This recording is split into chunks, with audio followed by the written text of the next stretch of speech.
narito ang mga Muslim na tagasunod ng pananampalatayang Islam. Inilalagay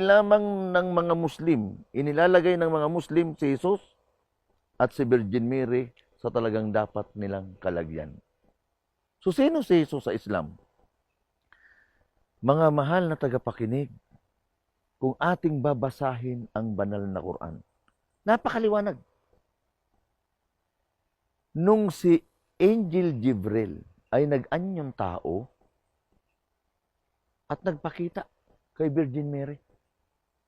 Ang sabi ni Angel Jibril kay Virgin Mary, O Maria, mapalad ka sa lahat ng babae na ikaw ay nakatakdang magsilang ng isang batang sanggol na tatawaging Isa ibnu Maryam.